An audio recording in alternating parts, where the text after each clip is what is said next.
Queridos irmãos, muito boa noite, que a preciosa paz esteja sobre todos vocês. Eu sou o evangelista Ed, do canal A Voz do Atalaia. Te convido, se inscreva neste canal, dê o seu like, compartilhe as mensagens pregadas neste canal. O meu desejo é falar simplesmente da pessoa mais pura que passou por este mundo. O seu nome é Jesus. No Evangelho do Senhor Jesus, segundo escreveu João, capítulo 3, e o verso 16 diz que Deus amou o mundo de tal maneira que deu o seu Filho único para que todo aquele que nele creia não pereça, mas tenha a vida eterna.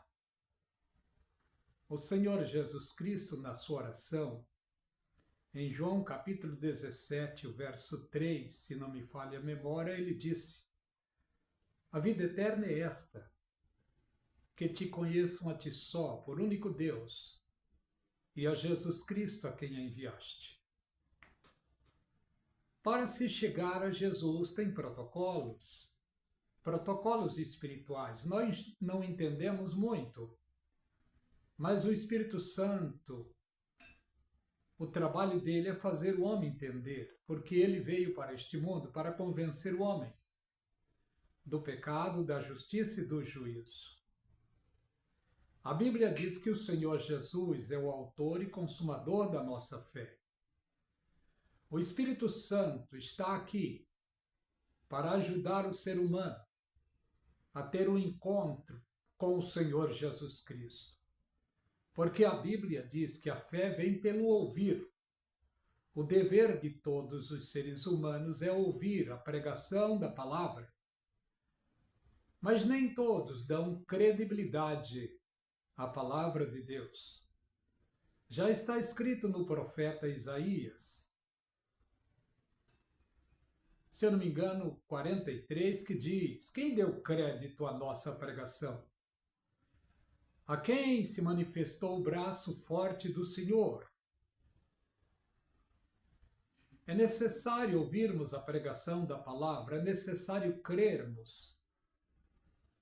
Todos aqueles que querem ter vitória de Deus precisam crer no seu Filho e aceitá-lo em seu coração, em sua vida.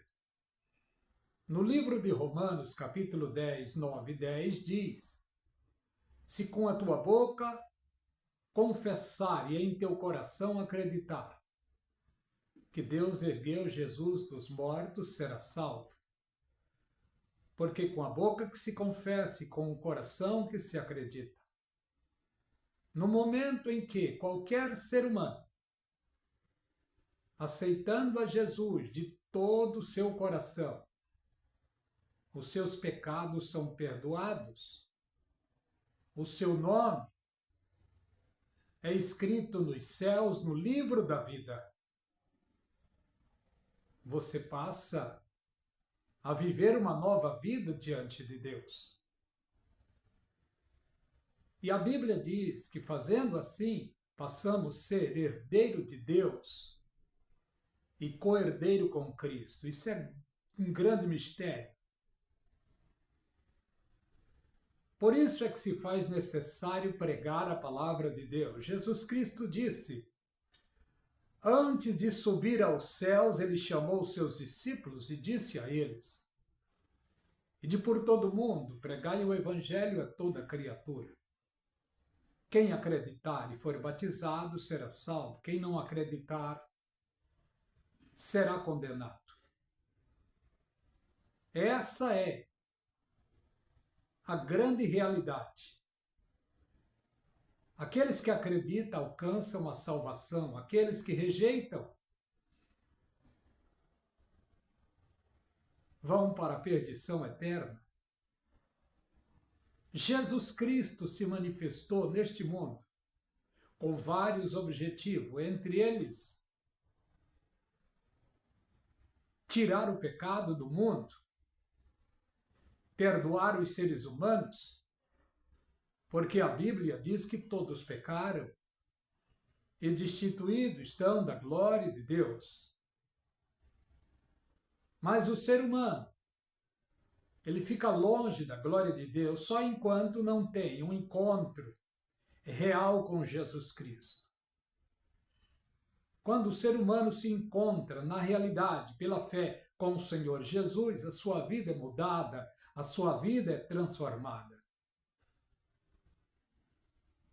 Estamos rodeados de uma grande nuvem de testemunhos, de seres humanos, simples, humildes, pecadores como eu e você, mas tiveram um encontro com o Senhor Jesus e as suas vidas foram mudadas. Quero destacar o apóstolo Paulo. O apóstolo Paulo, um perseguidor do povo de Deus. E quando ele estava perseguindo o povo de Deus, ele cuidava que estava fazendo um trabalho para Deus, porque ele estava perdido nos dogmas, na religião, na religiosidade.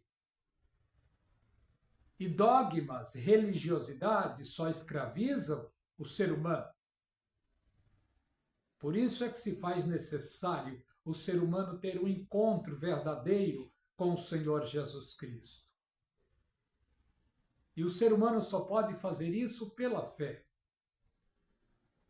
O Espírito Santo, o Espírito de Deus, está aqui e ajuda, está pronto para ajudar os seres humanos a ter um encontro verdadeiro com o Senhor Jesus Cristo.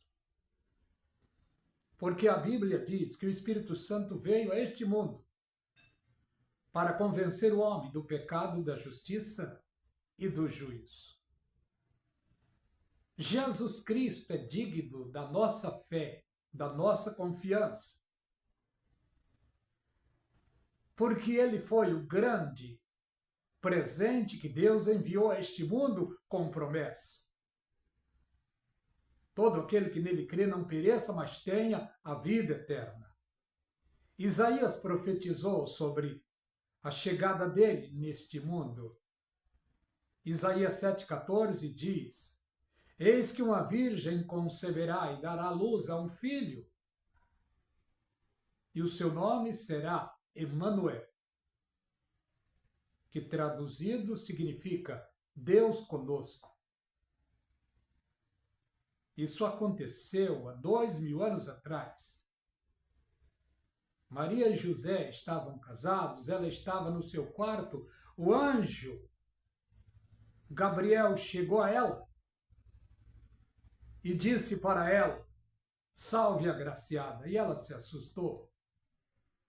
E o anjo então conversou com ela sobre o plano de Deus. E ela aceitou o plano de Deus na sua vida. A semente de Deus foi deixada ali, no ventre de Maria, pelo Espírito Santo. José, quando chega para tomar a sua esposa, meses depois, ele vê que algo interessante aconteceu com ela. E ele era crente justo, temente a Deus. Ele ficou machucado, magoado, decepcionado com a sua esposa. Mas ele intencionou fugir de madrugada. O mesmo anjo que disse para Maria, que conversou com Maria, apareceu para ele em sonho e disse: José, não tema tomar sua esposa, porque o fruto que nela está é do Espírito Santo. E ele disse mais: não dá para falar isso agora.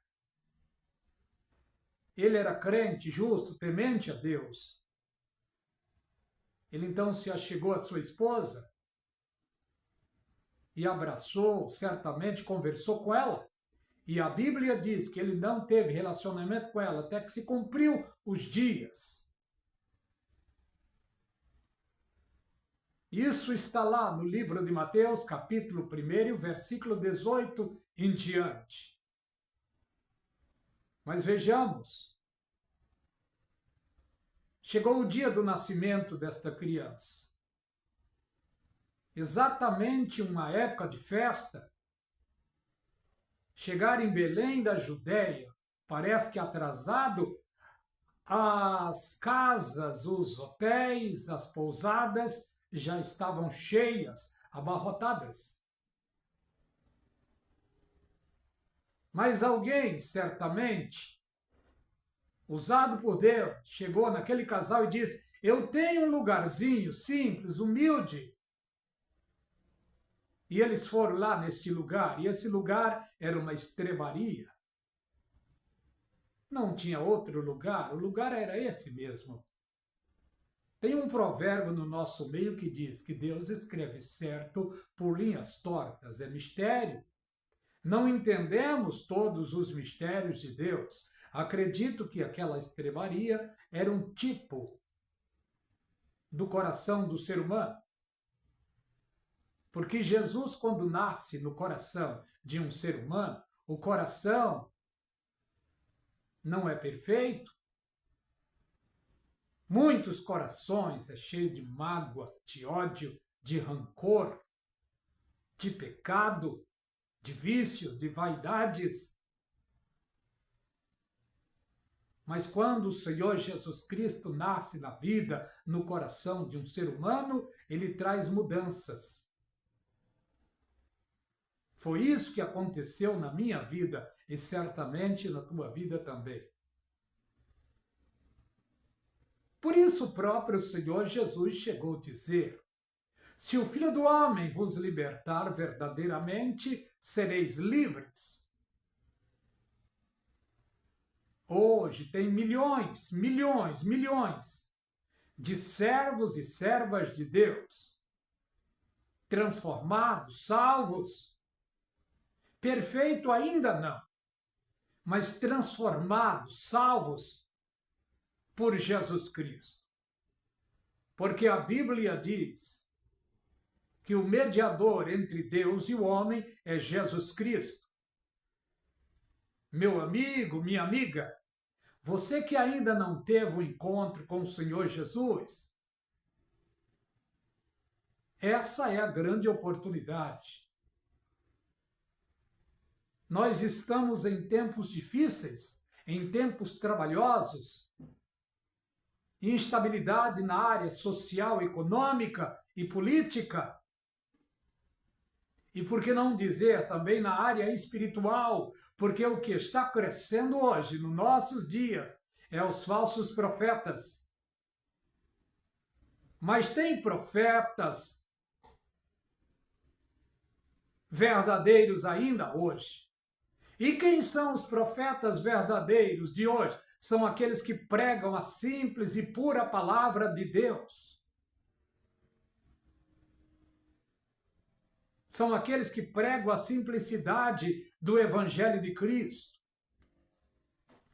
São aqueles que não trocam os valores da palavra de Deus, porque hoje estão trocando o sagrado pelo profano em muitos lugares. O Senhor Jesus Cristo é digno de louvor e de glória e de ações de graça, porque ele veio a este mundo, sofreu, foi perseguido. A Bíblia diz que ele foi levado ao matadouro como um cordeiro mudo. Mas tudo isso já estava na profecia. Mas vejamos um pouco daquilo que ele fez quando ele estava em vida. Aos 2 anos, o governador declarou que era para matar as crianças abaixo de 2 anos. O anjo disse aos pais: vão para o Egito. José e Maria foram para o Egito com a criança. Cumprindo-se o tempo, o anjo disse: voltem, porque aquele que procurava a vida do menino é morto. E eles voltaram. E foram morar na Galileia. Na Galileia, aquela criança crescendo dia após dia. Amado, cuidado pela mãe, amado, cuidado pelo pai José. Na ótica material, ele foi muito bem cuidado. E ele vai crescendo dia após dia. Ao completar 12 anos, quando todos foram para se alistar, a cidade encheu de pessoas, gente de todos os lados. E quando terminaram de se alistar, voltaram a multidão para casa, mas quando foram procurar Jesus, não acharam Jesus. A multidão estava voltando, mas Jesus não estava no meio deles. Note uma coisa, meu amado e querido irmão. Esteja no meio da multidão aonde Jesus está. Não queira estar no meio da multidão aonde o Senhor Jesus não esteja. É claro que é apenas um trocadilho. Foram buscar, foram procurar. Acredito que demorou um pouco. Mas alguém teve uma ideia. Vamos na sinagoga. E quando chegaram na sinagoga, aquela criança estava lá, ensinando os doutores da lei, os escribas, os fariseus. A mãe chega nele e disse: filho, a gente está te procurando. E ele disse: eu preciso fazer a obra de meu pai. Ela não entendia na totalidade sobre aquela criança. Ela não tinha total noção do que seria, de quem seria aquela criança. Ela não tinha total noção de quem seria no futuro aquela criança. Mas ela confiava em Deus e vivia certamente feliz de ter uma criança abençoada, saudável. E a criança vai crescendo. Na profecia de Isaías diz que aquela criança seria um homem de dor, experimentado nos trabalhos. Isaías também profetizou sobre ele. Foi o que mais profetizou sobre o Messias. Por isso, o profeta Isaías é considerado na Bíblia como profeta messiânico. Ele profetizou dizendo, Isaías 9:6, um menino nos nasceu, um filho se nos deu. O principado está sobre os seus ombros, porque o seu nome será Maravilhoso Conselheiro, Deus Forte, Pai da Eternidade, Príncipe da Paz. Todas essas responsabilidades estavam sobre as costas daquela criança, daquele menino. Maria e José não tinham a total noção disso. Precocemente, José morre. A Bíblia não diz do que ele morreu. Precocemente, José morreu. Jesus, então, precisa assumir o lugar de seu pai terreno. Afinal de contas, ele era o primeiro da casa, o mais velho. Maria e José tiveram mais filhos e filhas. Pelo que vemos, Jesus era o sétimo. Dos 7, ele era o primeiro da casa, o mais velho. E ele então precisa assumir a carpintaria, a profissão do seu pai terreno. Eu e você nunca imaginemos que Jesus um dia precisou trabalhar para ganhar dinheiro, para cuidar da sua mãe e dos seus irmãos. Isso não é falado, não é ensinado nas igrejas. Mas essa é outra história, é outra mensagem. ele precisou assumir a carpintaria. E os anos se passam. Dos 12 aos 30 anos não se fala muito nele. Na profecia diz que ele seria homem de dor, experimentado nos trabalhos. E isso aconteceu. Quando ele completa 30 anos, ele chama a sua família e conversa com a sua família. Certamente ele passa a responsabilidade da carpintaria para os seus irmãos. Eu não sei quem assumiu a carpintaria, mas certamente isso aconteceu. E ele então vai no Rio Jordão. O seu primo está lá batizando as pessoas, o batismo do arrependimento. Eu te faço uma pergunta. Do que Jesus precisava se arrepender? Nunca se ouviu palavras chulas, nunca se achou palavras torpes em seus lábios. Ele foi puro de mão, limpo de coração. Não entregou a sua alma à vaidade e nem jurou enganosamente. O ser humano perfeito. Mas ele estava na terra, humanamente falando. Era o próprio Deus, vivendo entre os judeus. E o seu nome? Jesus. E quando ele estava no meio dos judeus, ele cumpriu por eles a lei que eles não podiam cumprir. Jesus Cristo veio para cumprir a lei e os profetas. Mas além disso, ele socorreu órfãos e viúvas.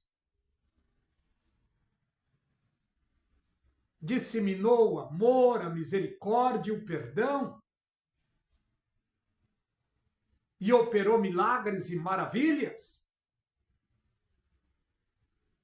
Curando coxo, curando leprosos, ressuscitando mortos, multiplicando pães e peixes. O povo via isso e ficavam perplexos. Uma certa ocasião, ele mandou os discípulos passar para o outro lado do mar. E ele foi orar.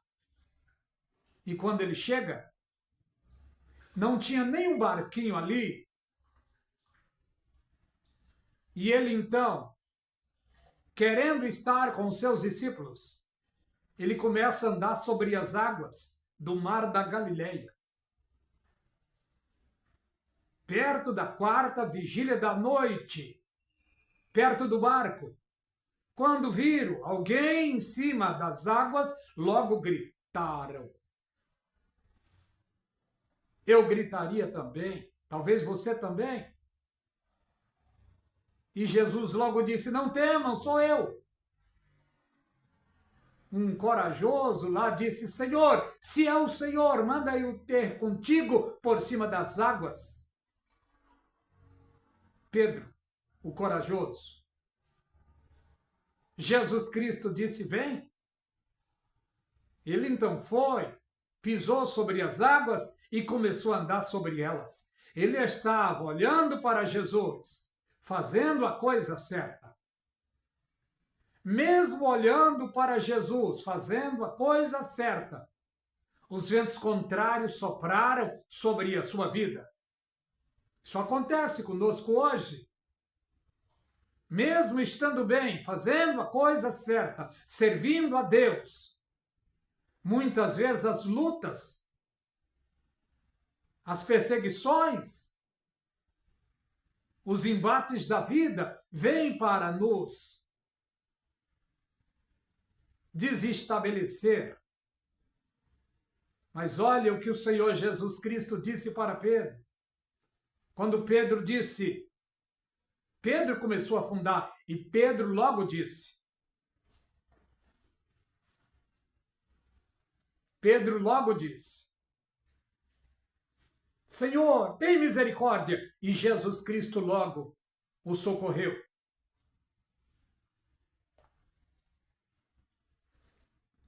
É o que acontece na minha e na tua vida.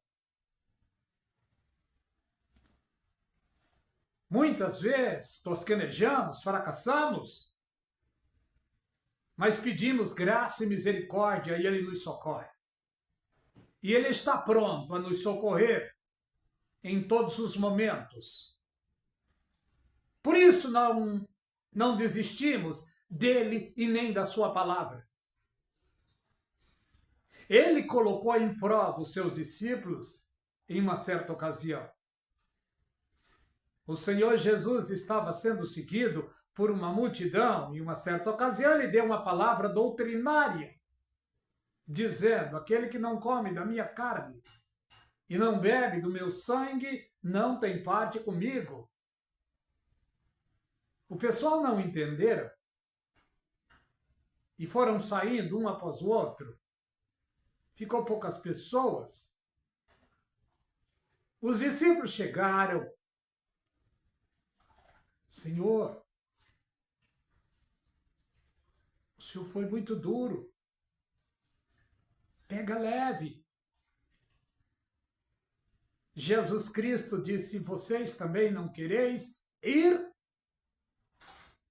Mas olha a resposta de quem tem a revelação da palavra, dada pelo Espírito Santo. Olha a resposta. Pedro disse: para quem iremos? Se só tu tem palavra de vida eterna. Somente Jesus Cristo tem palavra de vida e de vida eterna. Fora do Senhor Jesus é tudo falso, é tudo fake news. Jesus Cristo é puro, perfeito, poderoso. Poderoso em palavras e em obras. Mas não foi compreendido no seu tempo. Foi perseguido. Quando o Senhor Jesus estava aqui no meio dos seus discípulos, no meio dos judeus, ele pregava o evangelho do reino. Porque ele veio exclusivamente para os judeus. Jesus não veio para a igreja. E a sua segunda vinda também não é para a igreja, é exclusivamente para judeus. Para a igreja é passo, retirada. Para a igreja não é ele que vem, é ela que vai. Porque o seu espírito está dentro da igreja, em outras palavras, está dentro do seu corpo. E o Espírito Santo vai levar o corpo de Cristo para unir-se a Cristo, porque a Bíblia diz para a igreja que Cristo é a cabeça dela. E ela, a igreja, é o corpo de Cristo. Isso é mistério. Na segunda vinda, a igreja virá com ele para judeus. Então, note uma coisa. Primeira vinda foi exclusivamente para judeus. Segunda vinda também é exclusiva para judeus. Então, vejamos, a perseguição chegou. Ele foi perseguido e morto, mas tudo já estava na profecia. Os profetas disseram sobre ele essas palavras: sem derramamento de sangue não há remissão de pecado. Foi necessário Jesus derramar o seu sangue. Foi necessário Jesus assumir a cruz.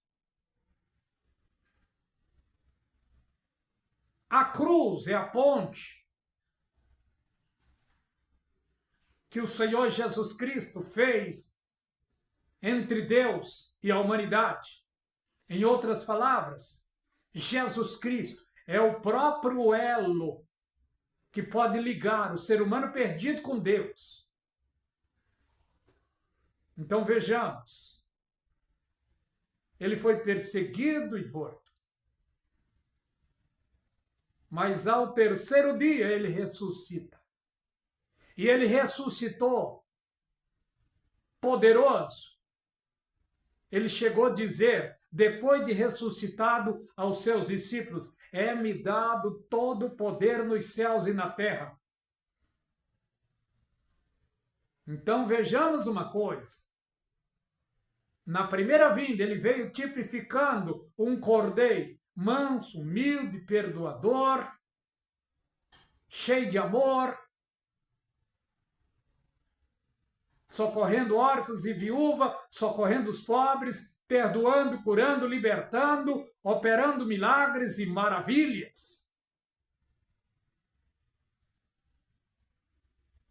Na sua segunda vinda, ele não virá mais como um cordeiro, ele virá como um leão nervoso.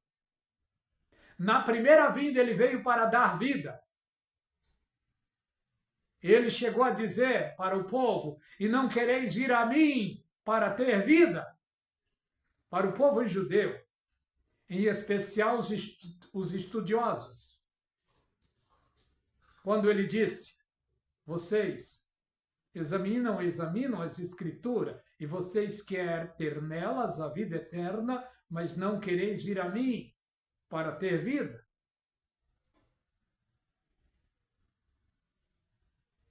Jesus Cristo disse isso a um grupo de judeus religiosos e estudantes da Torá. Na segunda vinda, ele vem exclusivamente para livrar o povo judeu das perseguições terríveis da grande tribulação.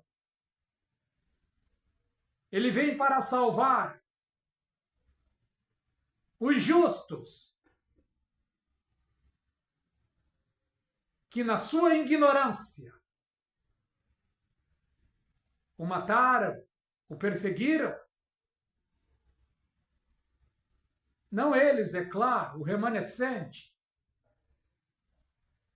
Está lá no livro de Zacarias, capítulo 12, 13 e 14. Assim como José, no Egito, foi perseguido pelos seus irmãos, houve todos aqueles embates, mas lá, no futuro, os irmãos foram no Egito pedir auxílio para o governador. E quem é que estava sentado de vestes de governador, com toda a pompa, com poder de matar ou dar vida? Era o seu irmão José, entronizado. Aquilo ali é um tipo daquilo que vai acontecer com Jesus Cristo no futuro. Na segunda vinda, Jesus Cristo virá entronizado e os seus irmãos judeus vão olhar, vão ver ele com vestes estalares, com vestes gloriosas. E aí eles vão reconhecer que é aquele a quem eles o venderam também, na representação de Judas, é claro, por 30 moedas de prata. José foi vendido por 20. Jesus foi vendido por 30. Eu quero parar por aqui para o vídeo não ficar muito longo. Mas olhe uma coisa. O menino foi prometido, o menino nasceu, o menino cresceu, o menino se tornou homem, assumiu a responsabilidade pela humanidade. Mas não foi compreendido, foi perseguido e morto. Mas ao terceiro dia ele ressuscitou.